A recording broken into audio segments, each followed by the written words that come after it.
Hey, and good evening. This is Tiger. Welcome to my stream. Hey, AJ, good evening to you. Aqua94, moin. Hello, everyone, and good evening. So nice to have you guys on the stream.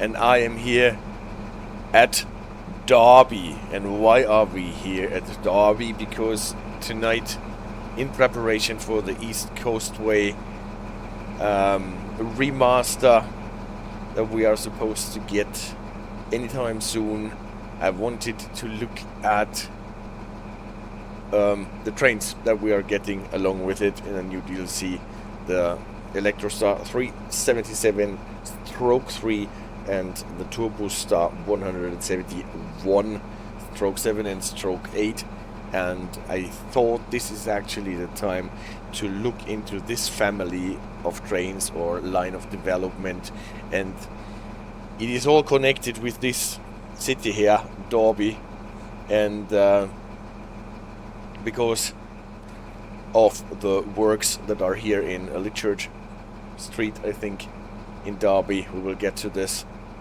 and under different owners for many decades here in Derby, those trains are being built, or actually have been built in a different reincarnations, and we will have a look at how all this works together. Spectre, so nice to see you. Hey, just played the Great Western Express remaster for the first time and I'm blown away. Jesus, yeah, this is really a great remaster, the Great Western Express. I'm hopeful that the East Coastway will be at least somewhat like it. I cannot spoiler anything yet because, as I understood it, the embargo is still not lifted on that one. So more of this after the embargo has been lifted. Maybe also a sneak peek stream next week. Or maybe an unboxing stream for the two train DLCs. Much better than the SKA remaster. I don't know what your opinion about the Schnellfahrstrecke Köln-Aachen remaster is, but that is still sitting a bit awkwardly in my stomach. Still don't really know what I'll make out of that, probably. So, what is the idea for tonight's stream? I'm a bit out of my depths because I just got around finishing the presentation that I wanted to prepare for tonight, and so let me see where we are. I have to put on the disclaimer. As an ambassador for Dovetail Games, I got all the DLCs here on Steam for free, after I bought many of them already on the Epic Game Store with my own money, but this is not the point.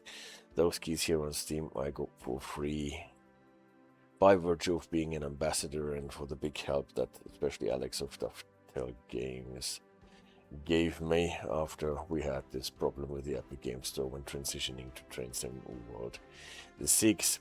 So let's have a look at the East Coastway DLC as it looks before the remaster, so that we can actually see next time what the remaster did, and so that we can actually savor it properly. Obviously, I cannot run one of the newish trains that we're getting, not the 171, not the 377/3 train, but we have to stick to the old ones that we have. East Coastway. Here, you see we'll have a couple of tiles. I'm jumping over that because I want to use one of the timetables that are already in the game, obviously. And let's pick one of the good old Electrostar trains that we all know, also from the Brighton mainline London commuter.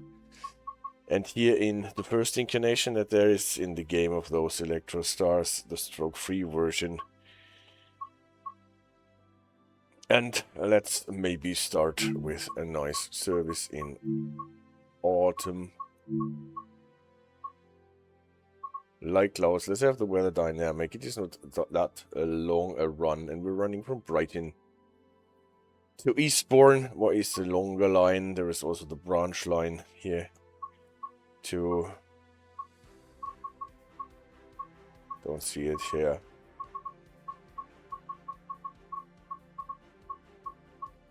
Hastings. That is not on the map anymore. Maybe we will have a look at the map anytime during the week when we are actually allowed to have a sneak peek in the remaster and into the new DLC. That brings us new versions of the Turbostar and the Electrostar. Brighton to Orr via Eastbourne, and we will stop at Eastbourne, obviously. 4 cars in our train, 90 yards, and we're driving for Southern trains on our Electrostar, the Stroke 4 version. Stroke 4 version, we don't have to bother. It is a third rail DC train only.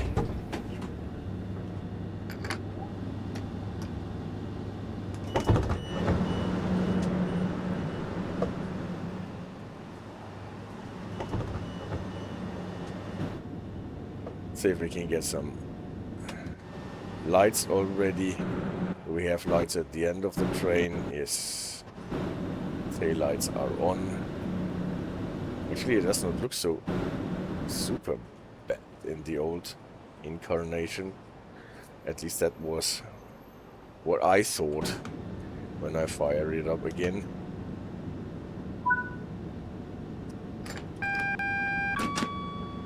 Safety systems. What we see in the old timetable is that we are always hard put getting our train to work because we have setup times that are not faster than the time it takes to get the passengers on board. I always loved Brighton Station.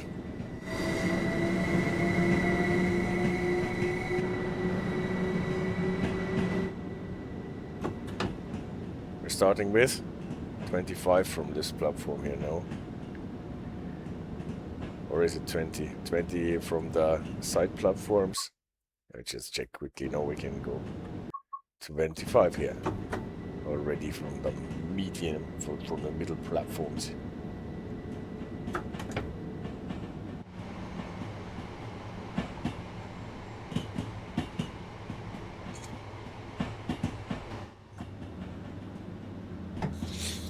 So once again, this is pre-remaster. It's not a sneak peek of the remaster version yet.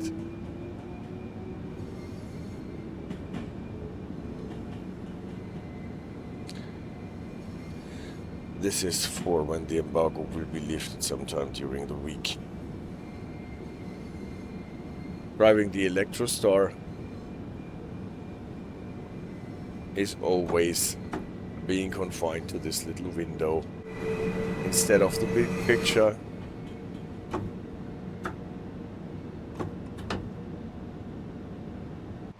Even if you're running on beautiful viaducts across Brighton here.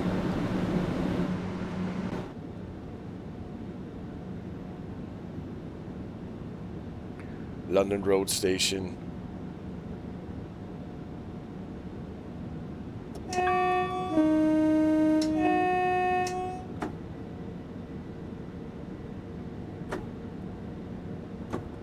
Lofty, I live in Derby. I didn't even find out about this stream's topic until the Twitch notification.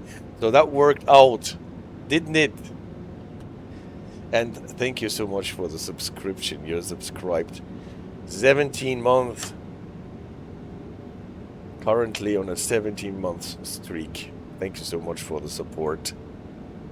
Yes, and I hope that you will read it. Actually, I thought of you when I put it in the notification. What you missed is that we spawned at the Derby, but that was just for the effect. Now we are going from Brighton towards Eastbourne. And in the presentation, we will actually track the trains that have been built over the years. The Derby Litchurch Street Works. Be it for BREL, be it for ABB, be it for ADtranz, be it for Bombardier, be it for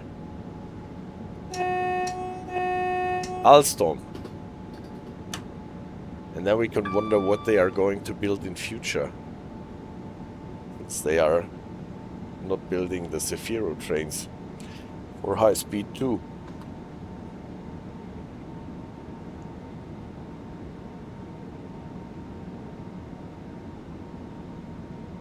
Our first stop is Falmer.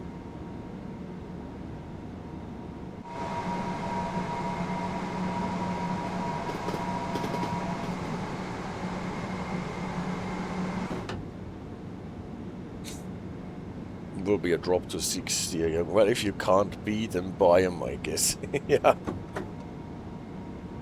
This must actually be quite weird for the people working at Derby in these works. Constantly getting a new hat on. One day they are British, the next day they are Swiss and Swedish, then they are German, then they are Canadian, then they are French. But I think it actually merits looking into this, because I found it actually quite confusing when you read about those trains and then it says, well, oops, I should start braking maybe at some point. And then it says those trains are built by ABB, those trains are built by BREL, those trains are built by Bombardier or Alstom. And then you think, yeah, who actually built those trains now?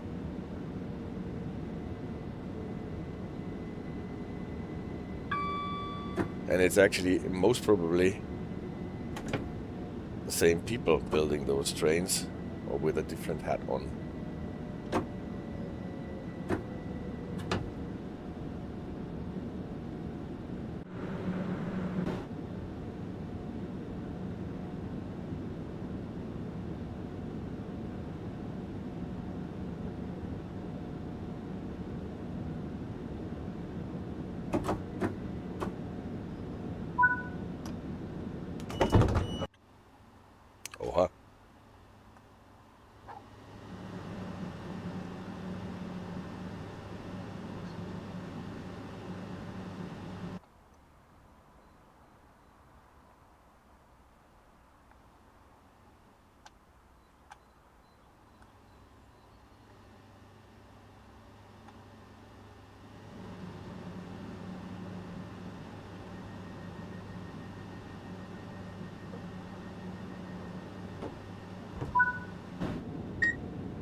Inspector says there is definitely room for remaster improvement scenery-wise.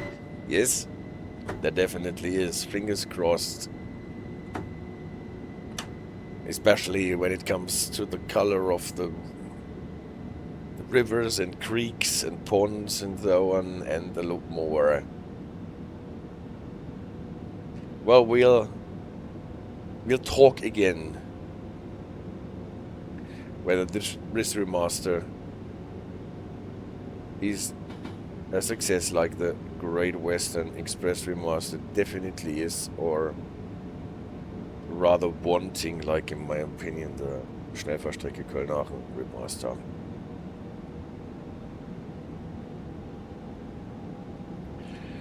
Now we're approaching Lewes. What is a super annoying station because you can only pass it with 10 miles per hour.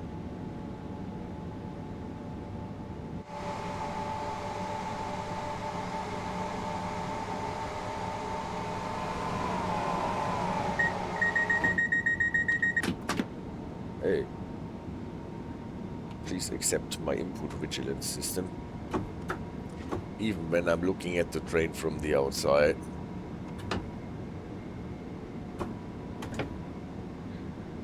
Now we've actually quite a long way to go.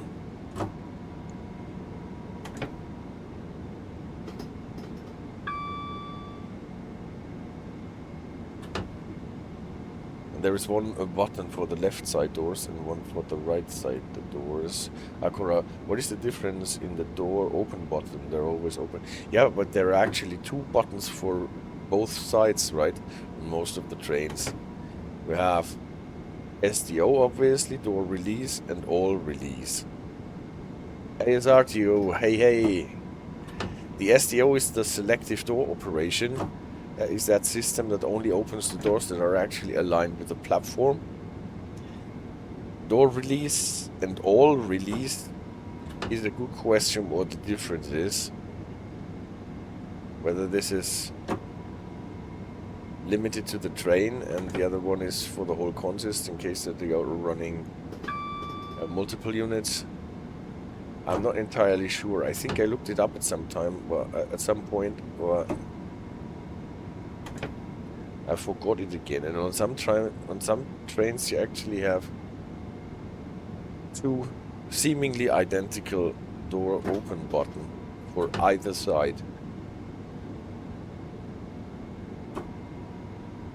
Maybe this is the same thing like on the continental European locomotives. You typically have those switches that have 3 positions, on, off and on.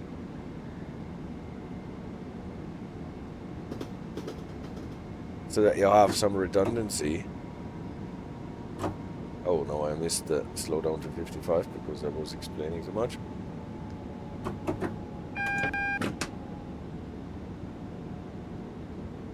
Yeah, look, 10 in all directions are announced.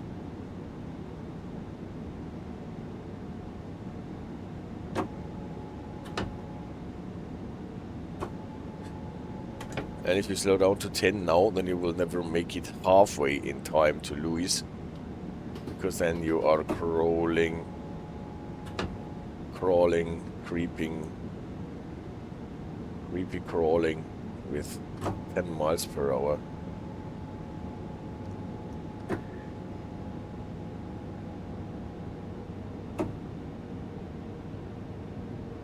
There's a signal coming in, and after the signal we have actually to slow down properly.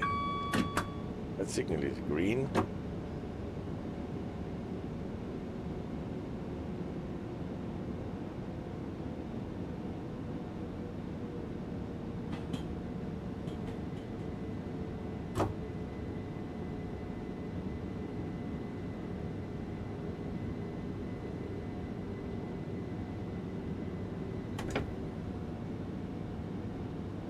We can see this shunting signal, and next to the shunting signal is typically the limit to 10 marker.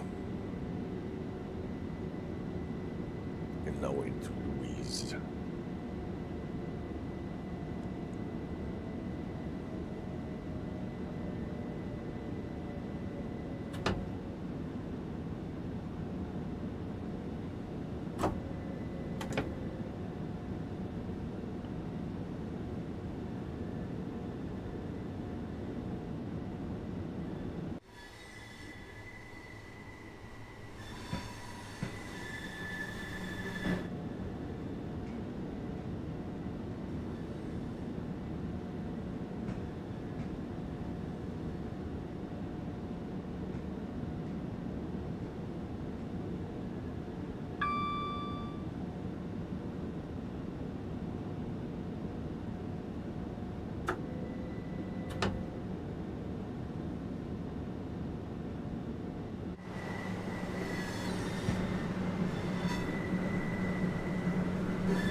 The 313 is sitting on the platform next to us.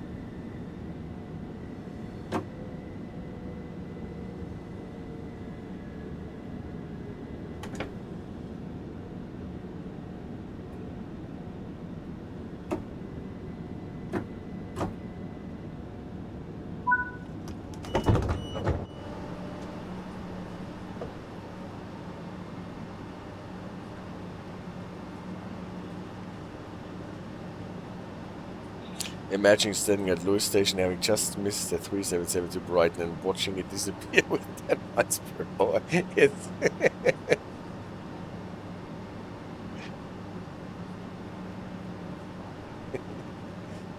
if the train is just leaving when you step up the platform, you can actually walk up to the driver at the front of the train and asked him to stop once more.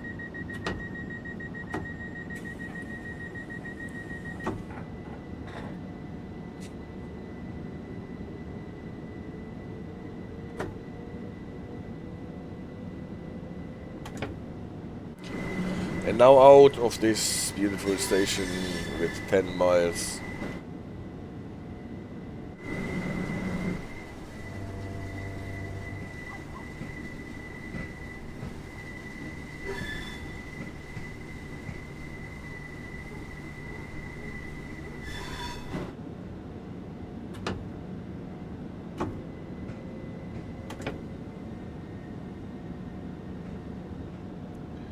Next stop is Glynde.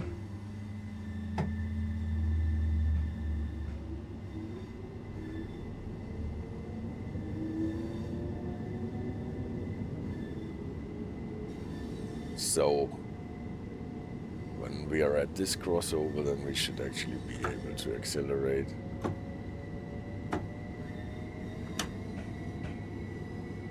To the 40.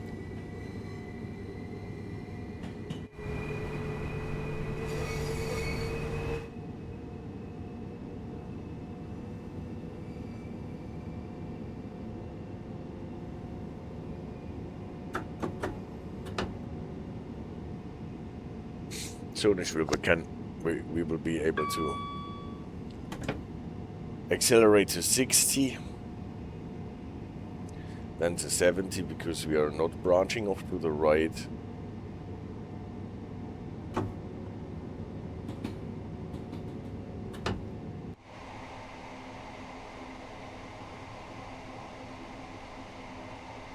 This house sitting a bit precariously in the hill over there.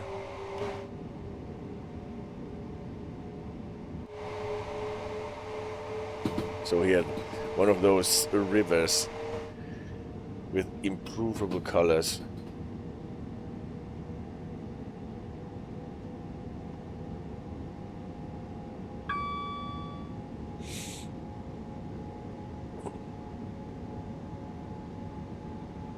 Here's the 70. No branching off to the right here.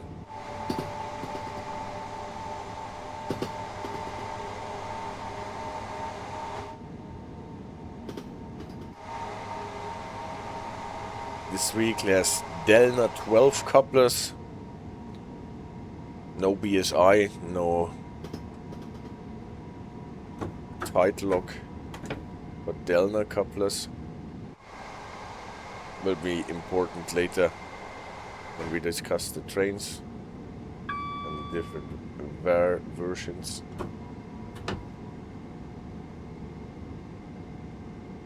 Before Glynde, I think, I'm not sure whether the 80 is before or after. No, it is before. Here is already the 80 marker. And we can accelerate a bit since we are late.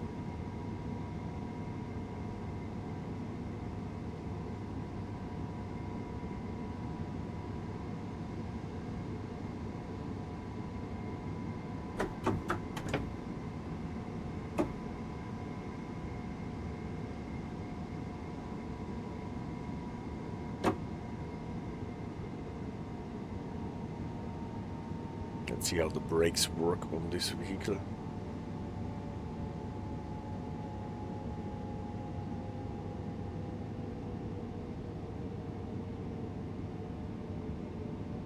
Adequately, I should say.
Just have a look at the scenery pre-remaster so that we can compare it with the looks post-remaster.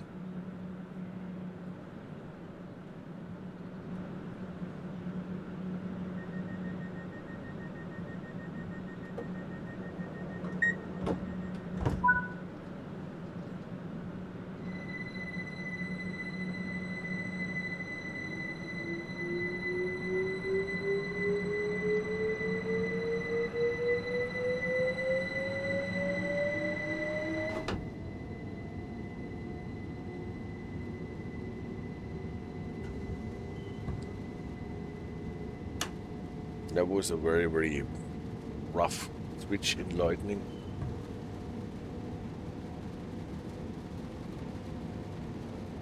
Light.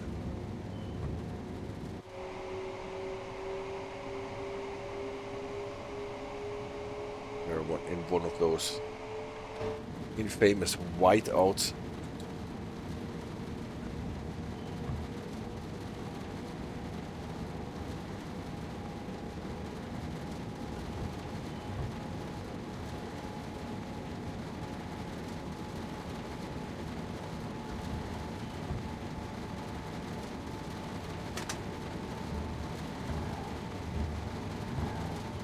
So Polegate is the next stop.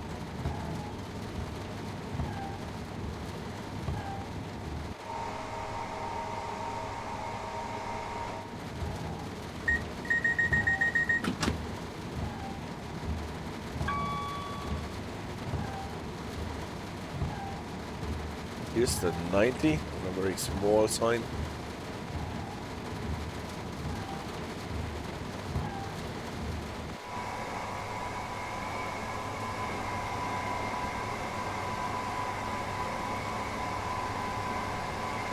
We're passing Berwick, I think is the name. Berwick. Before we get to Polegate.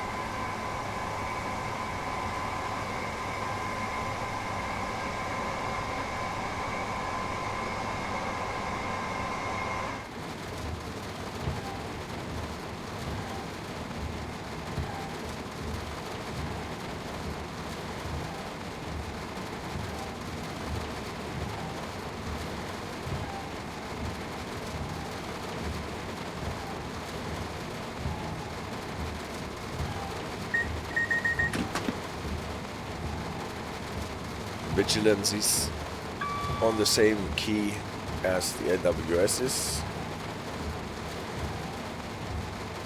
The Zugzielanzeiger is broken a little, isn't it? What is it? It shows over.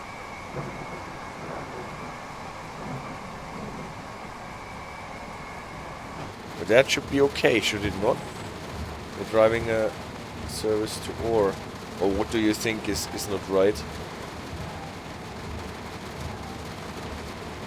It is really called Or, Suspector.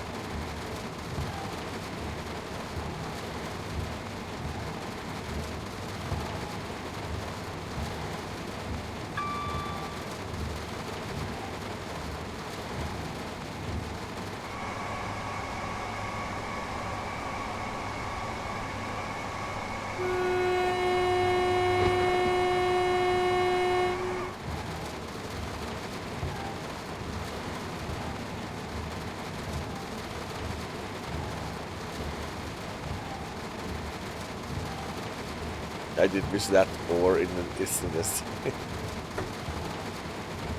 Yeah, off the map locations. This line actually, if you want to go it on and on and on and on, it's that's Berwick here.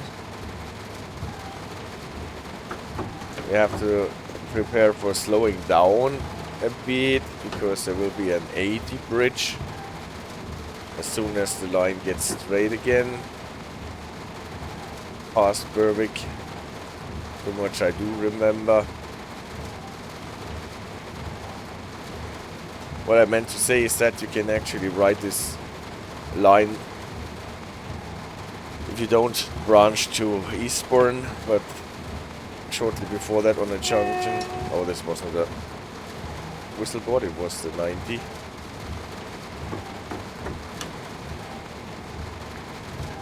And you can go up to Ashford, along the coast more or less. And then go back to London with the high-speed one on the Javelin. Spectre says, poor guy who built the house next to the Whistleboard. Yeah, very true.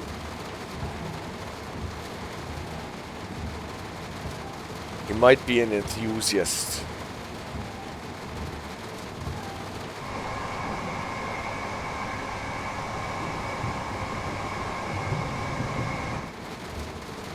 So was it a mistake to pick the dynamic weather again? Will it ever stop raining? Enthusiast or deaf? Yeah, true.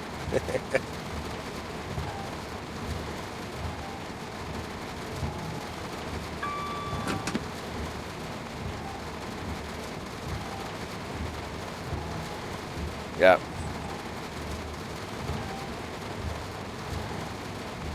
Or he is very unfortunate and is actually a piano tuner or someone like this.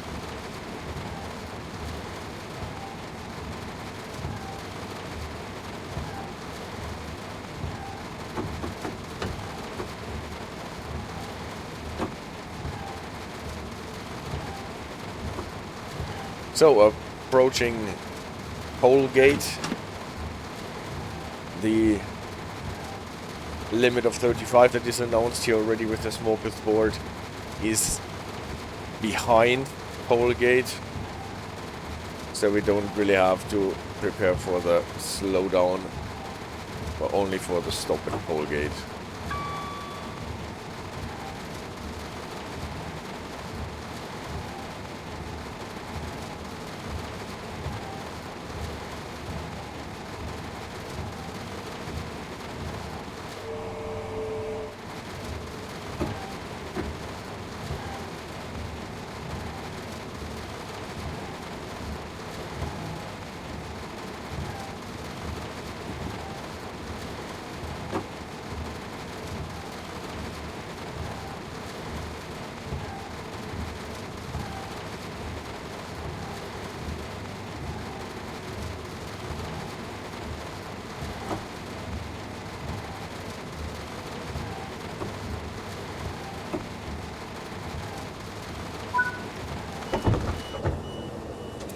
Here we are at the Polegate. Most probably the last stop before we get to Eastbourne.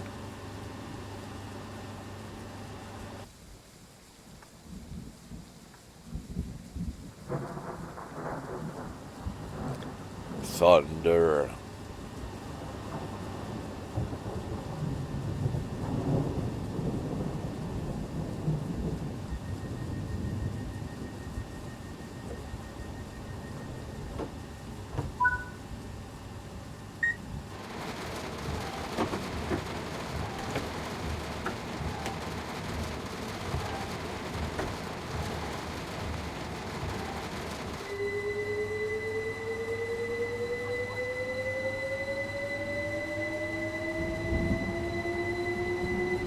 For me, this train is so much connected with the London commuter Brighton main line. Most probably the train that I drove the most miles on, just because of the London commuter line.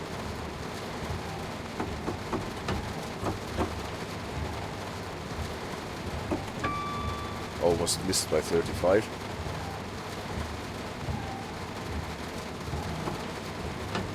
The dynamic weather can spoil every nice trip to the seaside, can it not? Yeah, this is true. I actually wonder whether in a remastered route the dynamic weather works in a different way than it works in the non-remastered route of an era before the dynamic weather was actually introduced. Red Leader, hey us. Nice to see you.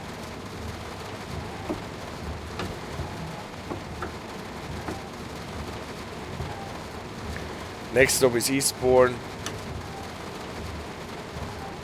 Are we still on an 80 here? No, already on a 70. other direction it climbs to 80, I think, before you get to the limited Polegate.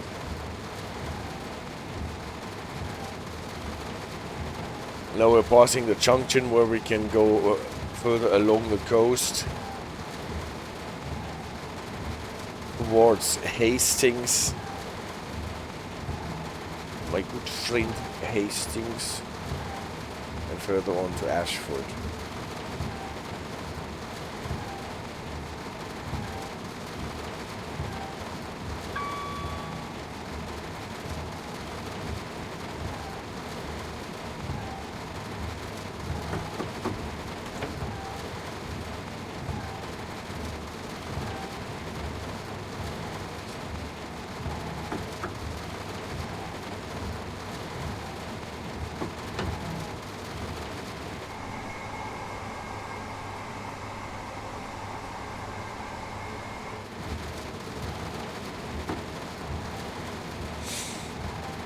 It's a good thing that we have a relatively short trip. So that is the junction. So in real life actually we would go to Eastbourne and then turn around and go to the right at this junction here.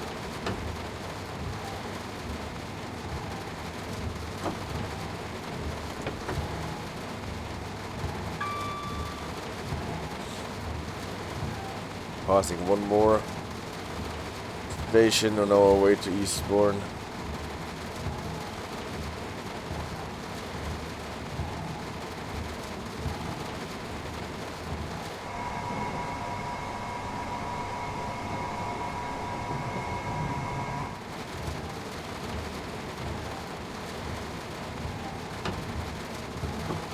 They're actually going straight to the coast, yeah.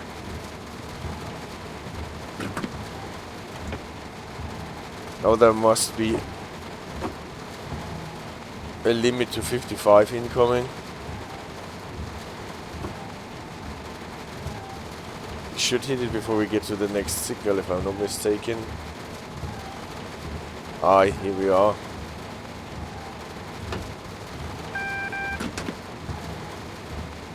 Signal is already at double yellow. Now there should follow a bend to the right and then very soon a limit to 25 and then we are already almost at Eastbourne.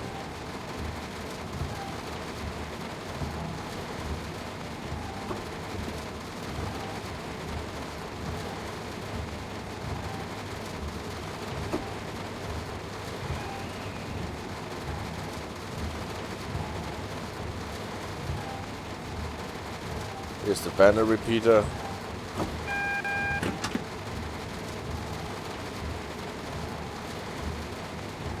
Telling us that the signal is still... Oh, forgot to release the brakes. Giving us a proceed aspect. Here's the 25. Just behind the home signal. And now we're running into Eastbourne. On our 377 Electrostar. Stroke 4 unit. All that we can see at the moment still pre-remaster.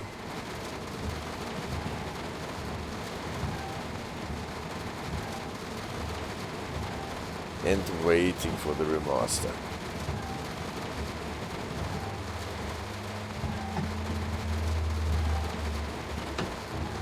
So our trip to the seaside ended in a rain. Torrential rain in combination with thunderstorm.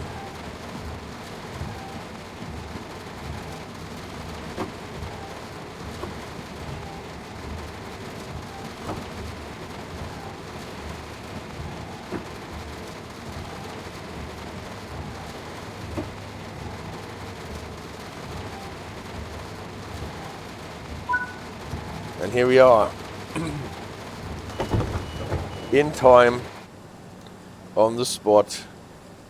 This is Eastbourne station. You can see all the platforms end here at buffer stops. So the line is not going on here. You would have to turn around and at the junction go the other way to get to Hastings and Ashford. What you can't really see from here is the coast and the shoreline. Nevertheless, this is it. Old route, no platinum medals.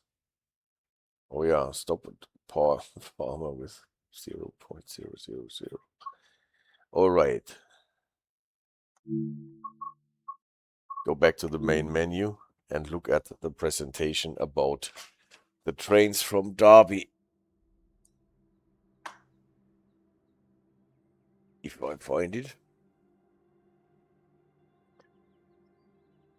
Yes, that should be the presentation.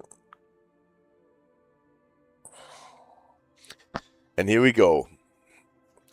A map showing parts of Europe and the British Isles, Denmark, bit of Sweden, Norway, Poland, Czech Republic, northern part of France, Benelux, bit of Austria, and Switzerland. And why am I showing you this? So that we can actually have a picture in mind where the players that are involved in building trains in Derby since 1970 are actually located.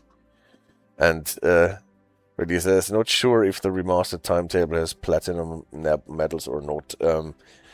I am quite sure that it has. Ravenlofty says, yep, these are all parts of Derby. Happy to confirm. Yes. Derby is, well, about here. Here is Nottingham. And Derby would be about here where the A of the Nottingham is. I did not choose which cities are actually marked. This is up to OpenStreetMaps. And, well, yeah.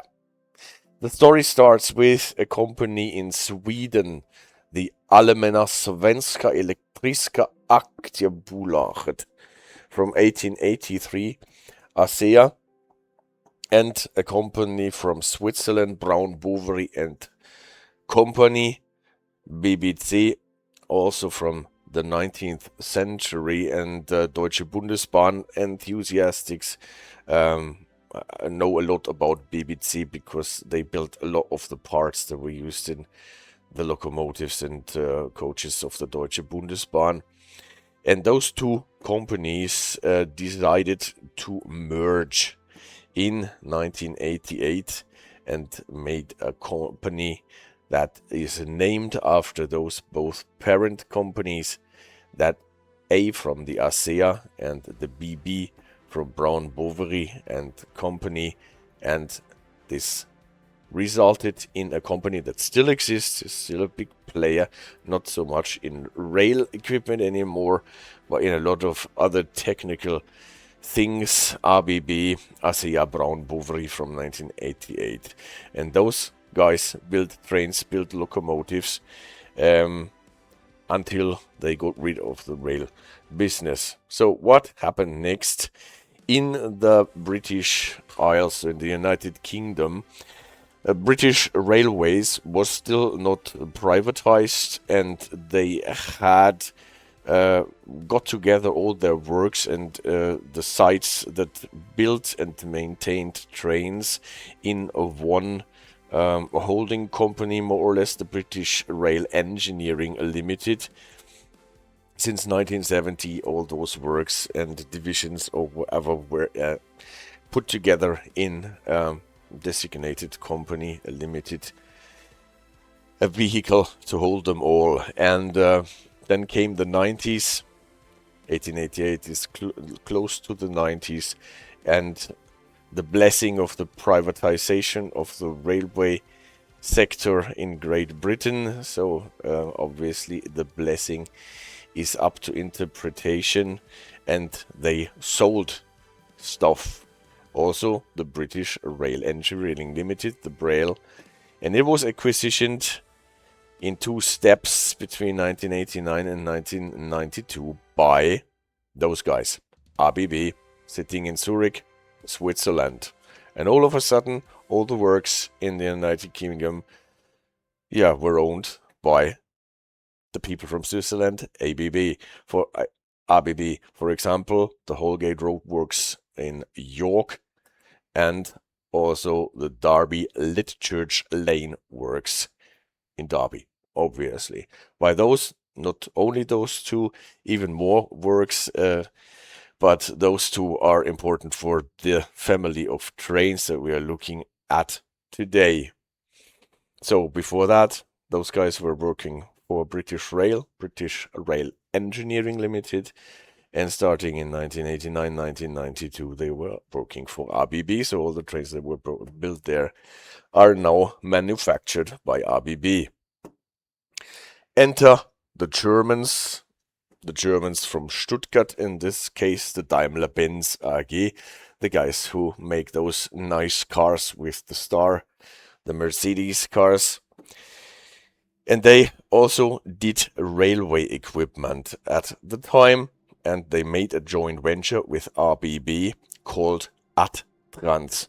This quite a weird name coming from ABB, Daimler-Benz, Ad, and then they started with the trans and put the Z from Daimler-Benz at the end. Which N made it, I'm not sure. At least this is what they made as a joint venture sitting in Berlin, ADtranz. And all the railway equipment stuff was now done by ADtranz in this joint venture, and also those works in the United Kingdom were now working for ADtranz. This is why trains built here in Derby are now ADtranz trains. They are no longer BREL trains, they are no longer ABB trains, they are now ADtranz trains, even if they look still quite the same. What they also did in 1996 was they closed the works in York, because they thought they did not need them anymore, and this is always a nice thing as a foreign investor, if you buy something and then close the works and make people redundant. So this is a sure way to make people like you. But this is what happened. The Holgate Road Works in York were closed. ADtranz was living as a joint venture of those two, holding the Daimler-Benz railway operations and also ABB railway operations. What happened next is that Daimler-Benz found themselves a beautiful bride overseas with the Chrysler Corporation from the United States. And people who are about my age actually remember Mr. Schremp celebrating a marriage made in heaven between Daimler and Chrysler, merging in 1997 to Daimler Chrysler AG. And this also involved merger between equals here, I suspect. Well, the thing is, with the marriages made in heaven, sometimes they tend to go sideways if they hit ground zero of real life. Not so fast, but you know, they are divorced again, or have been for quite some time. But in 1999 they bought out ABB, so that they owned the railway operations in ADtranz on their own. So exit ABB. ABB still exists, but doing other stuff. A lot of other stuff, a lot of important other stuff, but no railway stuff anymore. And the British works are in ADtranz, held by Daimler Chrysler. They renamed this thing from ADtranz to Daimler Chrysler Rail Systems. I don't think that ever a train was built with the mark branded Daimler Chrysler Rail Systems, but nevertheless, this all happened so fast that they were still putting out trains manufactured by ADtranz, still with ABB branding on spare parts, and then later on, after what happened, still having the ADtranz brandings on their window panes and stuff like this. The thing is, a lot of time did not pass until they wanted to sell their railway operations that are in Daimler Chrysler Rail Systems now and enter the Canadians, the Bombardier Incorporation, building not only planes as they are famous for, but also having a division called the Bombardier Transportation since 1974 with headquarters not only in Toronto, Canada, but also in Berlin for the EU. And Daimler Chrysler sold the Daimler Chrysler Rail Systems, formerly ADtranz, to Bombardier in 2001, 2 years later, all together with the works in the United Kingdom. So exit the Germans from Stuttgart. And Bombardier got to be the biggest rail equipment producer, at least in the Western Hemisphere, for about 2 decades, starting at the year 2000, more or less. And this is why the trains built in Derby are now Bombardier trains, even if they have still ADtranz branding on their windows panes and stuff like this. 20 years for Bombardier.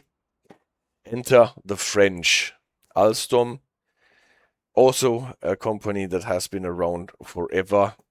At the end of the second decade of the current millennium, the French from Alstom wanted to do a merger with Siemens Mobility GmbH. Those are also Germans, but not the Germans from Stuttgart, but the Germans from Munich. Also building trains. Juniper is not here, but he would probably say the best train manufacturer worldwide. The Zero trains, Vectron locomotives, Eurosprinter locomotives, the towers, all those things built by Siemens Mobility. And the idea was actually to merge them with Alstom. But this merger failed because the European Commission vetoed it. Still a thing that a lot of arguing can be about, but it did not take place. But what happened instead? Alstom bought the whole Bombardier Transportation division and swallowed it into the Alstom thing. Better than Daimler-Benz, I can imagine.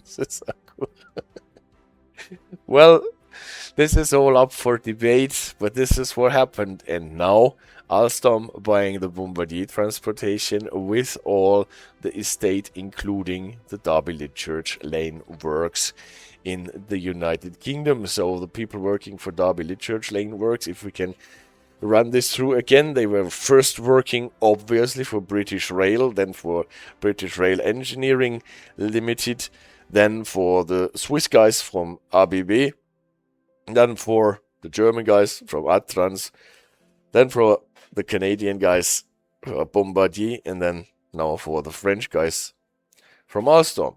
If you want to do it, Ravenslofty says it's more like Bombardier sold their transportation division to Alstom because they went almost bust on the C-Series aircraft. Yeah, well, the reason why Bombardier wanted to sell their transportation division is a different story, totally. They had problems of their own, so they needed a bit of cash, and Alstom still wanted to buy something. And since they could not merge with Siemens Mobility, Bombardier needed cash, wanted to sell something. Alstom wanted to buy some more train equipment operations. And this is how things work, I guess.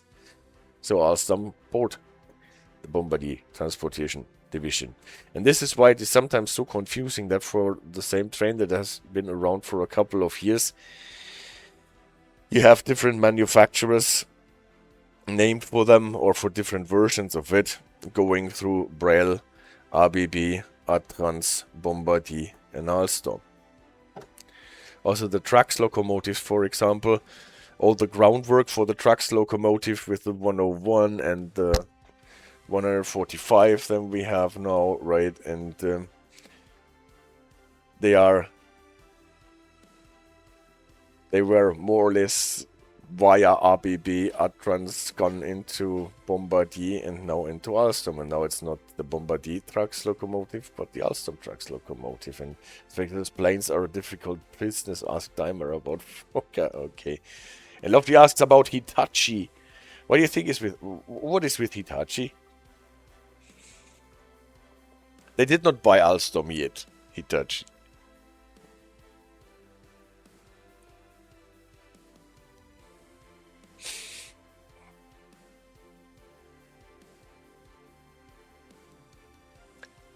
Yeah, that's the story about the players. And now let's look at the trains. And for that, I wanted to start at the Polegate Roadworks in York that were closed in 1996 after the ADtranz joint venture was started. When it was still working for the British Rail Engineering Limited, they built some very nice trains that we know. And Hitachi is also going to have a base in Derby Litchurch Park for the 810 Aurora field. Oh, this I did not know. I know that Hitachi has a factory in the United Kingdom, but I did not go into the point that they have a second one at Derby for the Aurora. We talked about the Aurora a couple of weeks ago, and it's a different works, right? They actually want to focus on this line of development from the Networker Turbo more or less to the Turbostars, Electrostars, Aventras, and so on, and how this thing goes through the time and history. In 1990 to 1992, when they were still working for British Rail Engineering Limited, they built the Networker Turbo. One train that we have more or less in the game in different subclasses. First for the Chiltern Railways, or if I tag them with the Chiltern Railways, then this is the operator that I find as the current operator for those trains. If they are still around, this doesn't necessarily mean that those trains have been built. And for those operators, sometimes they change hand and go through different liveries and different owners and different operators. 2-car and 3-car sets are around, and those are the numbers that they are produced with the red bar. You can see that those are obviously diesel multiple units. They are in so far special as they were working for the Chiltern Railways, and we talked about the British ATP, the British Automatic Train Protection, on the Chiltern Railways. So those trains were actually fitted with the ATP, not the one that we talked about, the Great Western ATP, but the other version. But that looked for the driver just like the same. And because part of this line is operated by Transport for London, they also had Tripcock safety systems, the things that we know from the London Underground trains, this mechanical train stop where you have some sort of a piston kicking open a valve if the train tries to pass a signal at danger. Stroke 0, Stroke 1, and the Stroke 1 version went to the Great Western Railway in the end, and those trains we technically seem to have in the game. This is why this one is in color and black. The other ones are only grayed out like in a sticker book, so that we can see which of those trains in this line of development we actually have already in the game or are still getting. So if you look at the Great Western Express trains, and on some are also on the Riviera line, you can also find that they are not only 166 trains but also 165 trains. We will get to the difference later. And also here there are 2-car and 3-car versions. One of them, this is why there is a -1, got destroyed in an accident. The others are still around. Formerly they used to have those blue magenta liveries for the first grade Western, then also sometimes with those dynamic lines. This is in the game, this is why I put it here. I did not mark all former liveries, but if we have them in the game, I put them here so that we can see what there is. So what is the difference between the 165 Networker Turbo and the 166 Networker Turbo, sometimes added with Express? Those train sets are quite the same. In the beginning, they might have been a bit faster, but the big difference is that not only that they are now built under ABB ownership, but that they are air conditioned. So the 165 units are not air conditioned, the 166 units are air conditioned, and this is why the difference, if you look at them from the outside, is that you have those hoppers that you need for the air conditioning, for the ventilation and cleaning. The air should actually only appear above the windows on the 166 trains. I tried to find a proper 165 train in the game, but I was not successful. You can find 165 trains in the game, and they will have a number starting with 165, but from what I've seen, they still show those hoppers above the windows. So if you find one of them, please let me know. Also, those appear in the first grade Western blue livery, also some of them with dynamic lines. So these trains have been around in the game since forever, since Great Western Express, and are more or less the precursors of everything that came later in the Turbostar and the Electrostar line. The core, the hull of the trains, the coaches is what stayed not the same, but what is like a line that goes straight through the development of those trains. So, Polegate road works in York were closed in 1996, as we have heard. So, those trains were afterwards developed further and built at Derby at the Litchurch Road Works. Why do I say the road? It is Litchurch Lane, I think, where I have to fix this at some point. And here, the first train that is then more or less the grandfather of all Turbostars and Electrostars is a train called the 168 Clubman. The first batch, the first subclass, already going to Chiltern Railways, was more or less identical to the 166 trains. But with the younger subclasses, we had the development to the Turbostar line. While the Electrostar line was a different line, we have to get to this later, or maybe even in a different stream. But the Turbostar line comes directly from the 166 trains and the 168 Clubman train. So the stroke 1 Clubman is already a train that looked like a 170 train, almost. Again, for children, 4-car, 3-car versions, not too many train sets actually built, but they are the forerunners for the Turbostars, definitely. So much so that the stroke 3 subclass was actually later converted to a 170 stroke 3. One of those trains was at some point used as a hybrid flex train. That was the idea was to show that you can have a train that runs on batteries and on diesel power. It demonstrated, unfortunately, that it does not work that way. So this train was worked back into a diesel mode. But this stroke 3 subclass of the Clubman is now the stroke 3 subclass of the 170 Turbostar. And that leads us to the Turbostar line. I have to fix it here as well. It Litchurch Lane Works, not Litchurch Road. Now under ADtranz, obviously.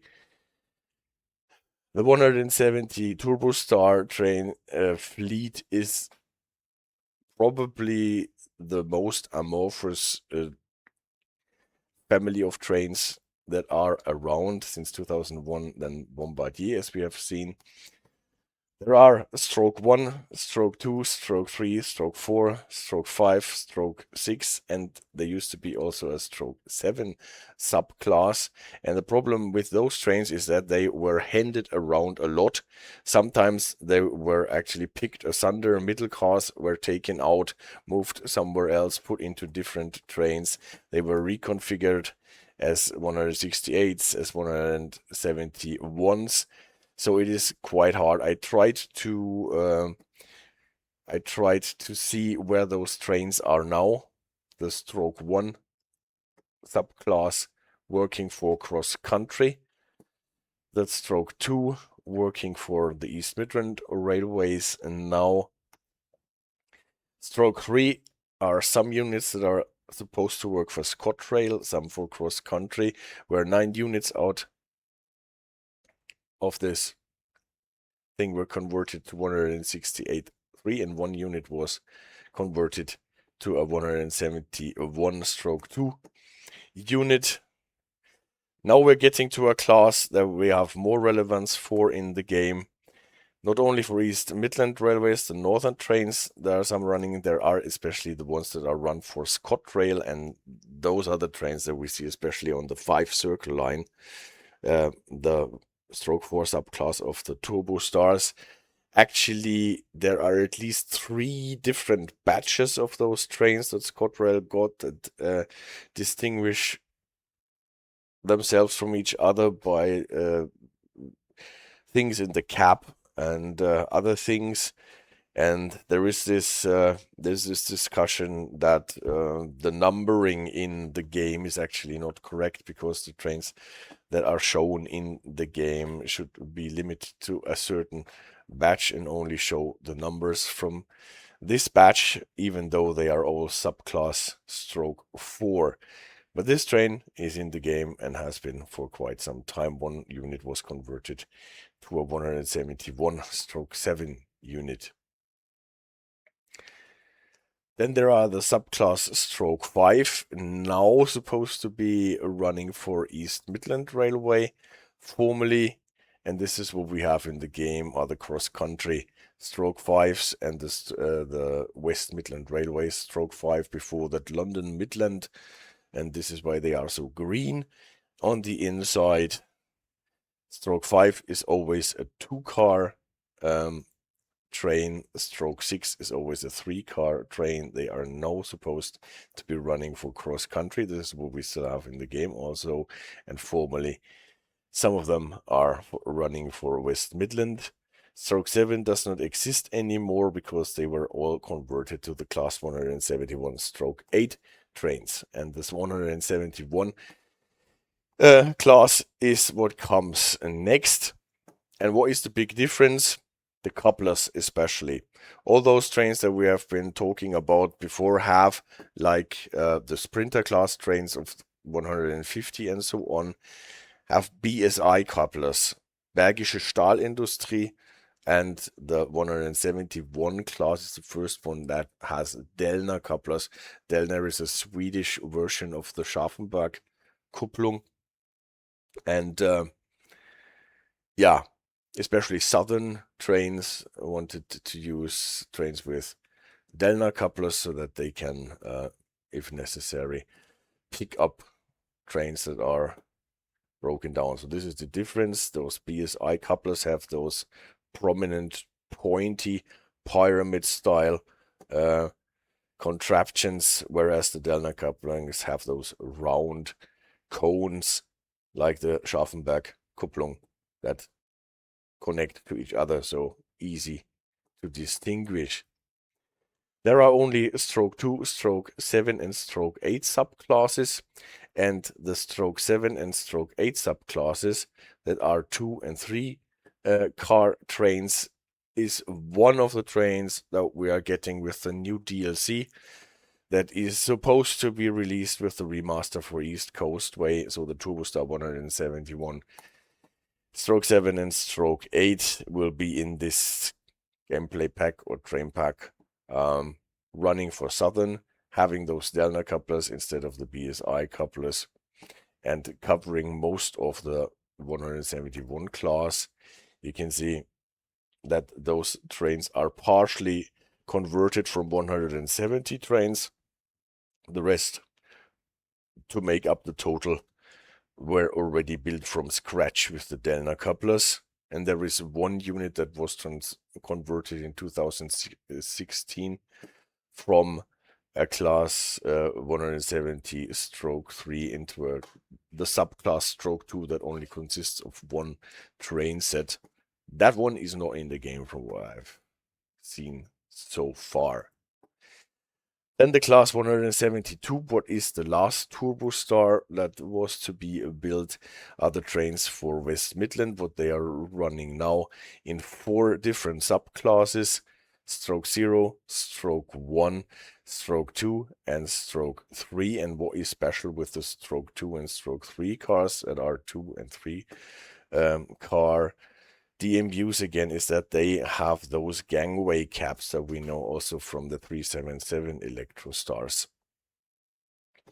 Yeah, there was the development at the Derby Litchurch Lane Works in terms from coming from the 166 networker turbos through the Turbostars, and we can see that we have some of those trains that are important for this class, but there is still some room to get more. And I think in another stream I will look at the Electrostar development also at the same place. Until then I can fix the lane instead of a road, and then we will go through all the Electrostar variant. The first one, the 357 with still tight lock couplers not in the game. Then 375, they were later converted to Delner couplers, what we have in the 375 stroke 9 version in the game. Southeastern high speed. The 376, we don't have it in the game. The 377 is the ubiquitous Electrostar that we have been driven here. We have the stroke 2 variant so far in the Milton Keynes London Euston DLC. You can see it is a dual voltage version. This is why it has 2 different blue lines underneath my diagram. The stroke 3 one will be the other train that we will be getting new with the next DLC that is supposed to be released with the East Coastway. And the stroke 4 is the one that has been around forever in the East Coastway and the Brighton main line. And then there are more.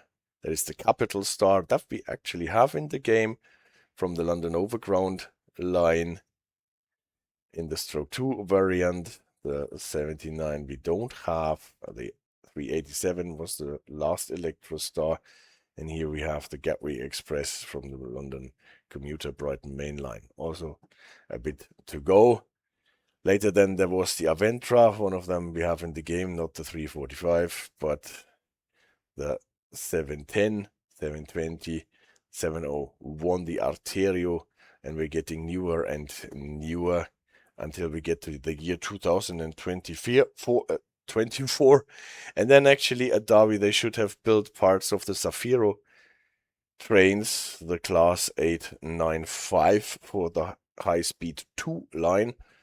But, well, yeah, we all know that the high-speed 2 line is not progressing as it actually was supposed to progress. So they can't work on the Zafiro trains as was expected. And since 2024, there is actually discussion about what to do with the Litchurch Lane Works at Derby. And whether to close them or not. Alstom discussing, there was discussion in 2024 that British train operating companies should at least buy 10 trains per year to keep the works alive. What is the latest on that? I don't know. Maybe Lofty knows more about that.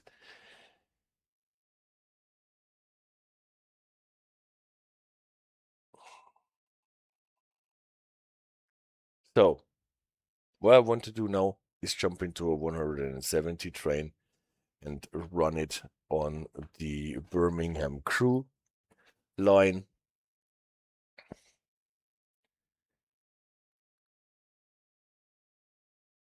That is here, West Coast Main Line, Birmingham Crewe. What happened there in the UK is the UK government signed a deal for Litchurch Lane to produce more Elizabeth line trains. Ah, yeah. Those are especially the ADtranz, right? And they should build more of those. Yes. All right. Then we will get to this in the next stream when we go to the Electrostar line and also discuss the different ADtranz that are used not only but especially on the Elizabeth line. Great. And it's good to know that they have something to do there until they can build the Zafiro trains. I need my sound back on in the game.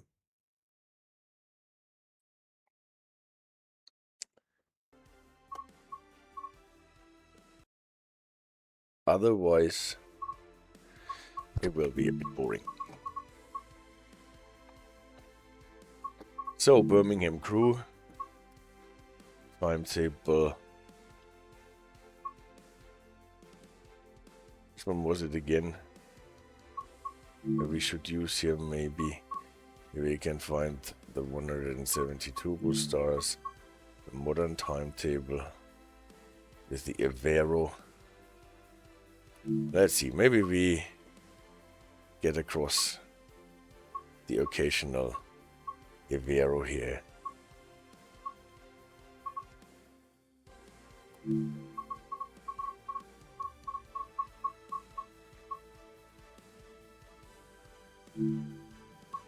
Birmingham, Wolverhampton, it's probably not going further than Wolverhampton on those trains.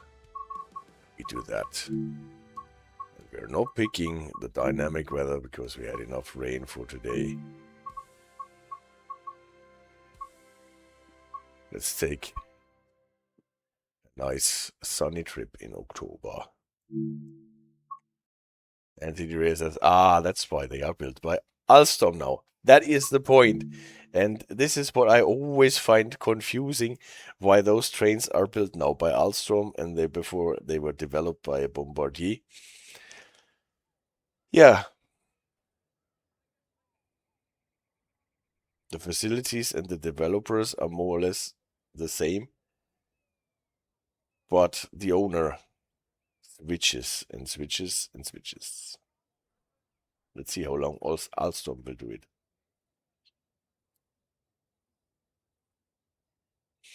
Maybe they get swallowed by Hitachi after all. Lofty says, the irony is that Alstom bought Metro Camel's Washwood Heath factory, made the Pendolinos and then closed it. Yeah. Oh, yeah. And now they have all the other factories.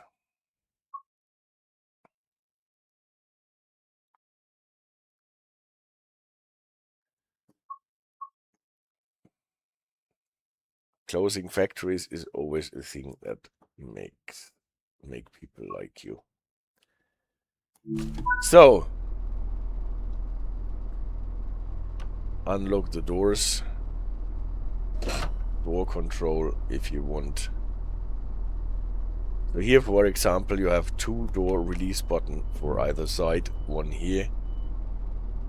And here you have one that is covered with a lid and the other one that is not covered with a lid.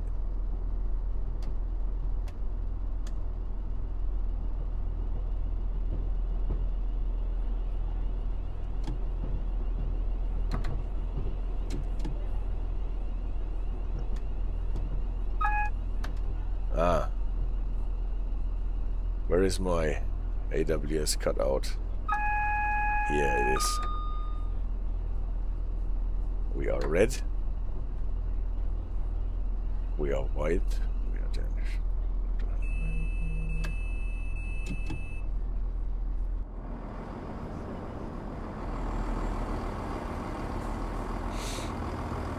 West Midlands Railway, operated by West Midlands Train.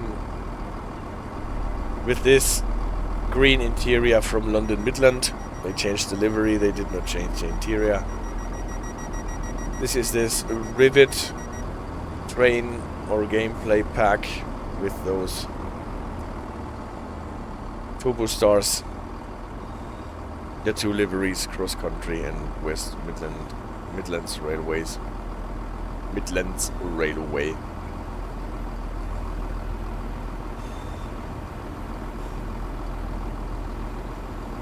Located in Birmingham, Crewe. No, Birmingham Cross City, but also running on Birmingham Crewe here. Oh no. That happens if you close the door from looking from outside. Yeah, bless you.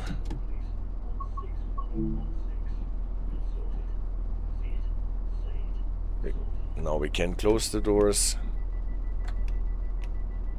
Now that we have a signal. Hill start brake.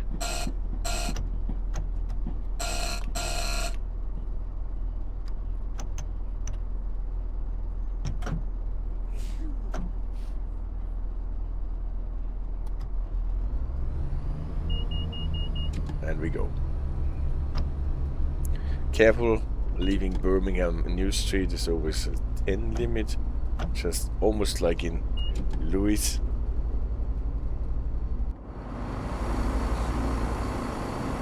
Shrewsbury is our destination, obviously an off-map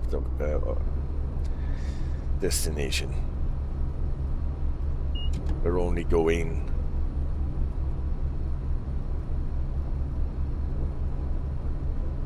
as far as Wolverhampton.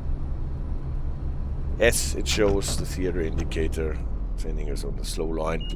All makes sense because we are supposed to stop at Smethwick Galton Bridge.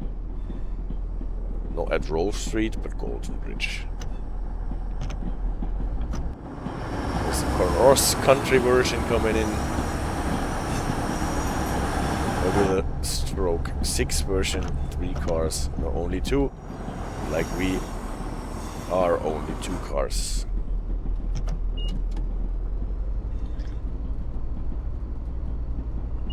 Inspectors, the bridge is probably named after Sir Galton of Smethwick III.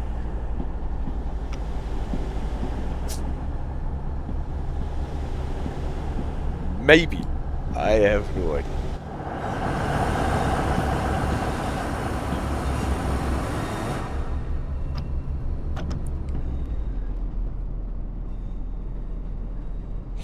So, let's pull our train into the tunnel so that we can accelerate to 50.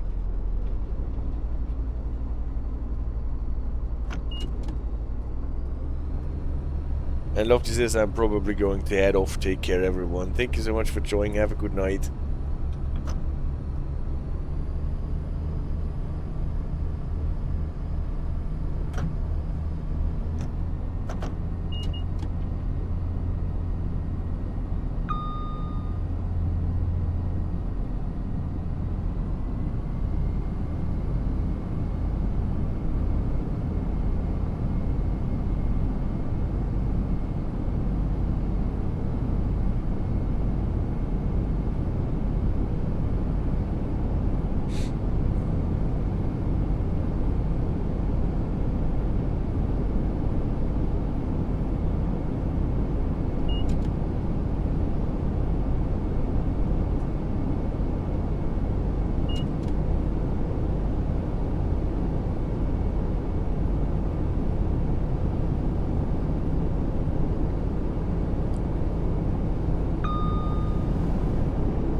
PC65.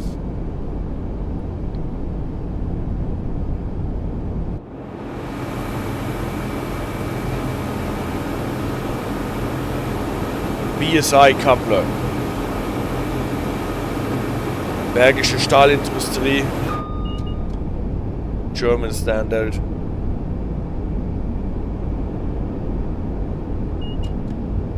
When you get the class 171 trains with the next DLC, you will see that they have the roundish Shaku Delna couplers.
So, 1.3 miles until we have to stop at Golden Bridge.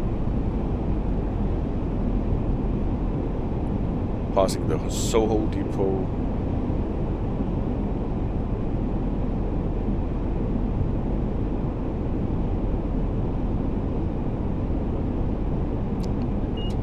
We will be passing the Rolfe Street station.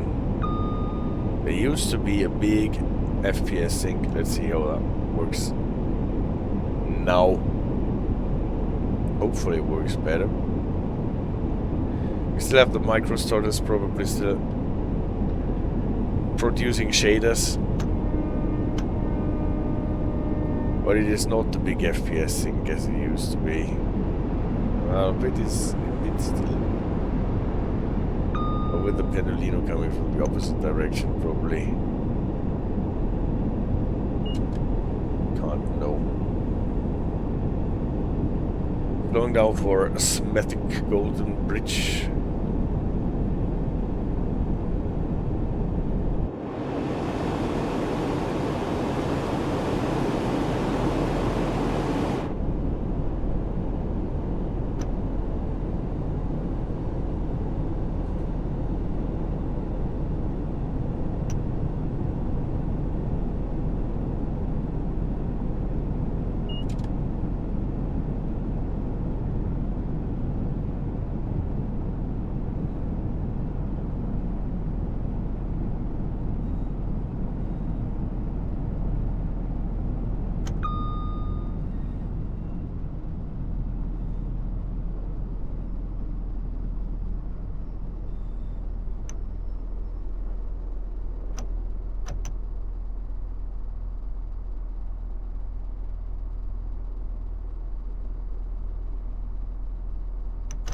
Here we are. Early we are. Would not have been necessary to go that fast.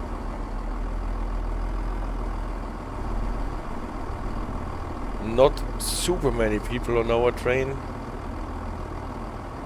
Clipped a bit in the platform here.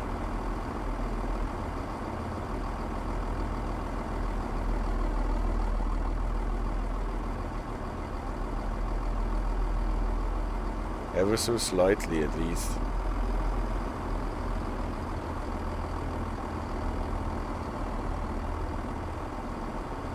Sir Galton of Smethwick III.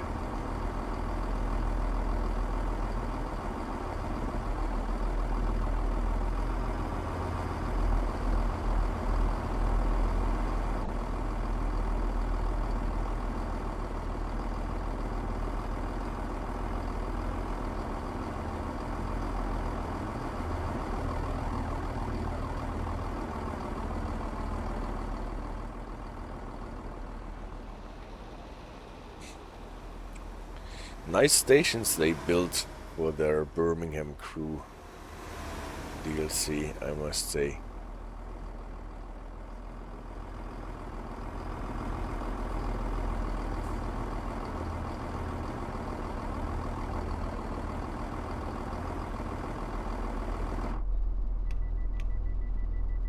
Really as it is, you never know if you need to run like a madman to keep up with the trends in world timetables or not. Yeah, that's true. Some of them are done following the real thing. Some others are auto-generated and make it run. That is true. You never know. And sometimes it seems like some numbers got confused. And you arrive somewhere, and then you have to wait for 3 or 4 minutes until you can go on. And at the next station you're super late.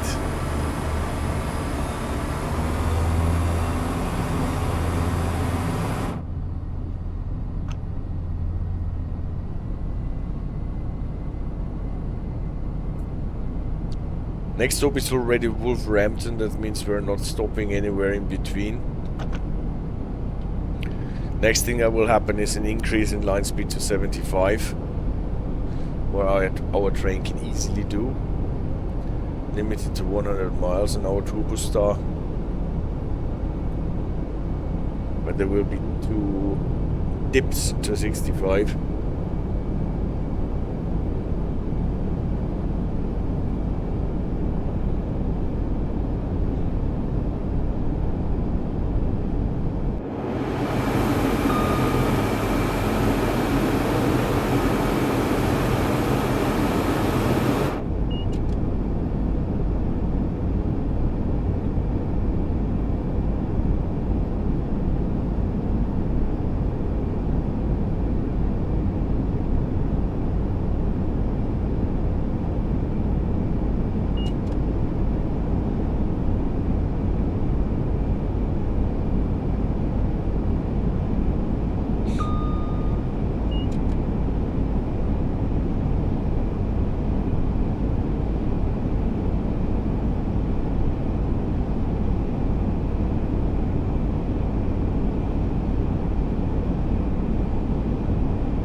Now that we finally made it up to speed, we have to slow down again.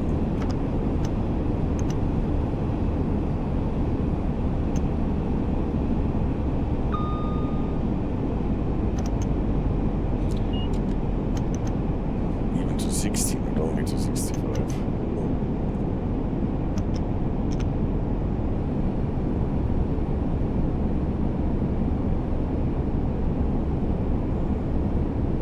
Made it just like this.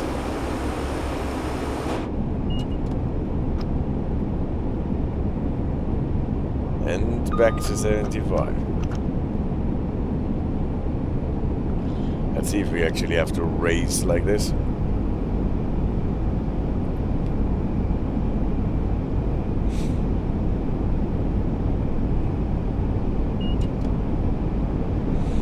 The zero trains. Not from the same line of development, but from the other Germans. The non-merging Siemens Mobility.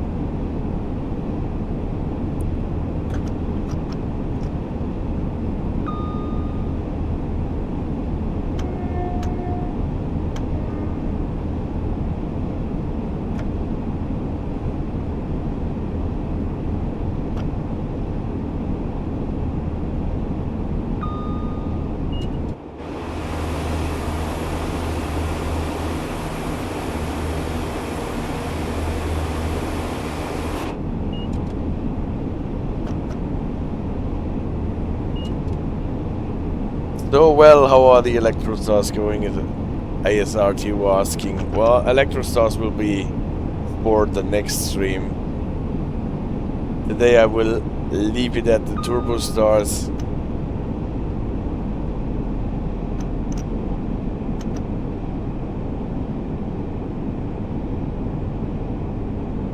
Today only the turbos, yes.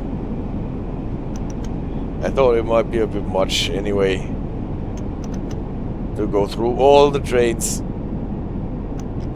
including the corporate history. Now we're getting a TSR. And you want it to be Thursday so bad. What can't you wait for? That is going to happen on Thursday.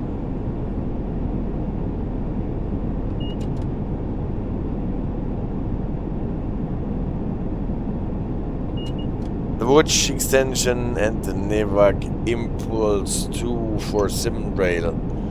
That will be super interesting, I admit.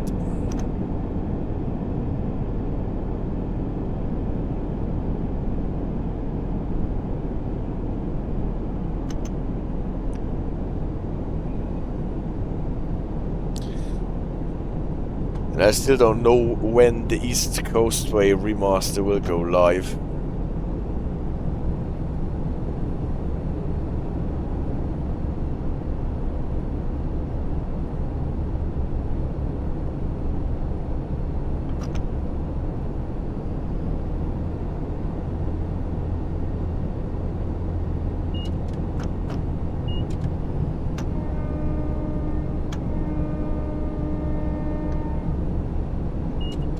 Exactly, I want to see if I stop the train for too many days, if the train generates a random fault as per reality. Alright.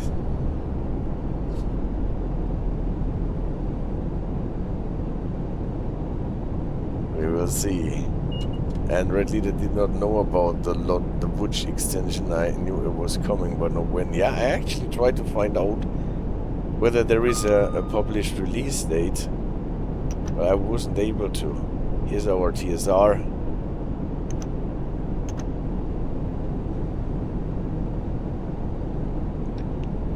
And over again. With the sign hidden in the bushes. The release date is in the loading screens. Ah, that's probably the reason why I didn't see it, because I did not play SimRail since our last stream for SimRail. And Facebook I don't use. And Red Leader has the same experience. That's why I didn't know. I tried to figure it out in some press releases on Steam. But there was nothing new.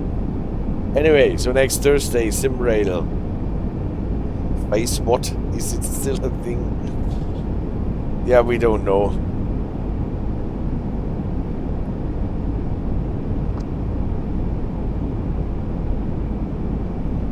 Approaching Wolverhampton. Getting an AWS soon for the moped. Slowing down to 30. And Relia says I have been playing Trains of the World to unlock the masteries for a couple of DLCs I got in a sale.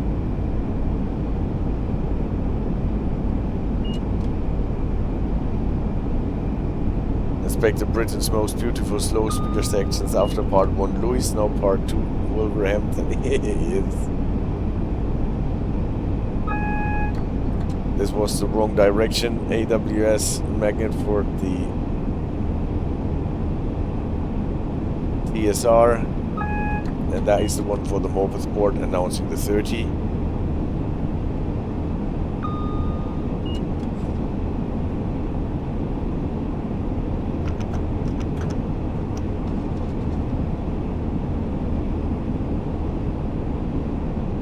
Oh, what a long text. I have to hit the brakes. ASRT uses, so yeah, random fault is actually random, as in investigations conducted discovered that if an impulse state stopped for too long or stopped for a relatively short time in a third-party workshop, the fault computer would imagine a fault that could only be fixed in Nevox factory. That's a great Kundenbindungssystem.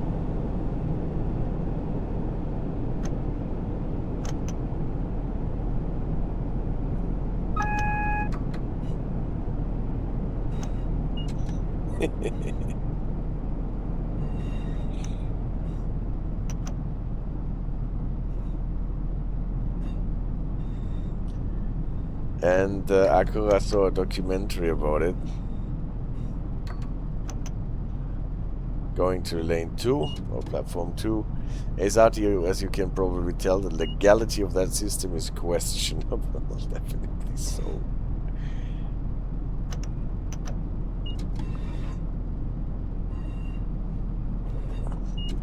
With the hackers repairing the train. Yes, I saw that too.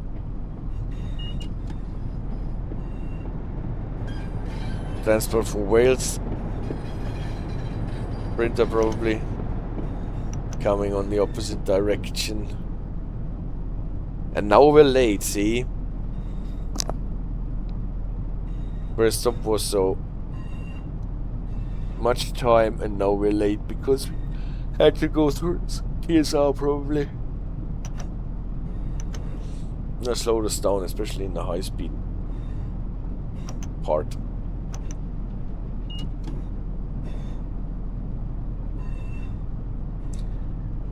100% real auxiliary compressor fault.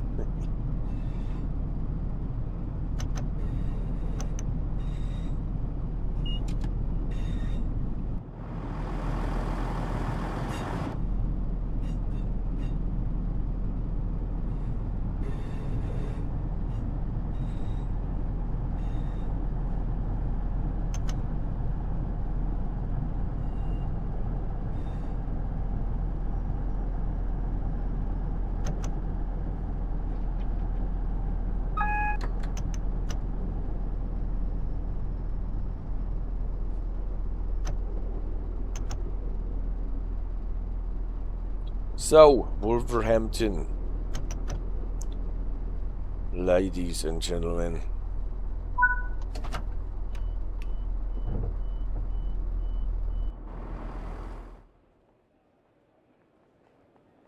Always funny if the camera gets caught in a structure.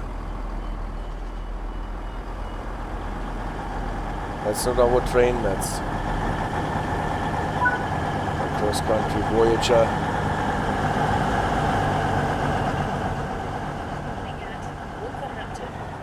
It's also not our train, this is a D0.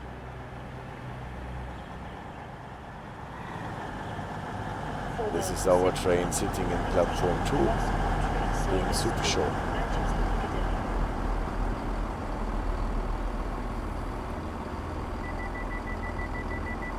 And that should be the service.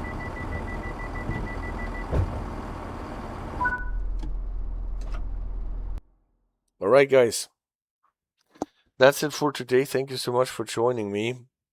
Hope you enjoyed my somehow chaotic tour through the corporate history of railway manufacturing according to the Litchurch Lane Works at Derby. And yeah, I always need to do things like this to know where to put all those different trains that we stumble across in the game. And knowing that there are connecting lines like leading from the networker Turbo to the Turbostars, and from the coach chassis and the core systems to the Electrostars, and through the Electrostars to the ADtranz and yeah, would be always so much easier to understand. And this chaos with being ABB trains, BREL trains, ADtranz trains, Bombardier, Alstom trains makes more sense if you look at the corporate history. Azartu says, I'd love them to make an Easter egg from that, but I'd imagine that if they don't, it makes a lot of sense as they rely on Nevak for their business. Redley says, it was interesting. I can't learn those things without someone telling me. Perfect, Spectre. Nice stream. Thank you. Have a good evening, everyone. And please stop gifting me stubs, says Azartu to Akura. Whatever. I thank you very much, Akura, for gifting subs and for the ongoing support. It's always great with you guys.